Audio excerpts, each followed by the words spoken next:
ये कोई साधारण निशान नहीं, ये भगवान विष्णु के असली पद चिन्ह है। लेकिन ये यहाँ किसी पूजा के लिए नहीं, बल्कि एक महाशक्तिशाली असुर की छाती को हमेशा के लिए दबाए रखने के लिए है।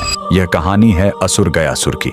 लेकिन रुकिए, वह कोई पापी या दुष्ट राक्षस नहीं, बल्कि भगवान विष्णु का इतना बड़ा भक्त था कि उसने कठोर तपस्या करके भगवान ब्रह्मा से वरदान पा लिया। वरदान था, जो भी मुझे देख लेगा या छू लेगा उसे सीधे मोक्ष मिल जाएगा। यह वरदान इतना शक्तिशाली था कि हर पापी भी सीधे मोक्ष पाने लगा। स्वर्ग नर्क खाली हो गए और यमराज का काम ही बंद हो गया। जब प्रकृति का संतुलन बिगड़ा तो देवताओं ने एक दिव्य छल किया। उन्होंने गयासुर से उसकी पवित्र देह पर यज्ञ करने की अनुमति मांगी। जैसे ही गयासुर लेटा, वह हिलने लगा। तब ब्रह्मा जी ने मृत्यु के देवता यमराज को आदेश दिया कि वो अपने लोक से एक विशाल धर्मशिला लेकर आएं और गयासुर की देह पर रख दें।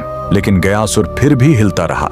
तब उसे स्थिर करने के लिए स्वयं भगवान विष्णु ने उस विशाल धर्मशिला पर अपना दाहिना पैर रख दिया, जो हमेशा के लिए अंकित हो गया। भगवान के स्पर्श से गयासुर खुश था। उसने मृत्यु से पहले भगवान विष्णु से वरदान मांगा, मेरी यह देह दुनिया का सबसे बड़ा तीर्थ बने और जो यहाँ अपने पितरों का पिंड दान करेगा उन्हें सीधे मोक्ष मिलेगा। और भगवान के आशीर्वाद से गयासुर का वही शरीर आज बिहार का पवित्र गया शहर है और जिस स्थान पर विष्णु ने पैर रखा था वहीं पर बना है यह प्रसिद्ध विष्णुपद मंदिर। लेकिन रुकिए, इसी मंदिर के बगल में इस फल्गु नदी में कभी पानी नहीं दिखेगा। क्यों?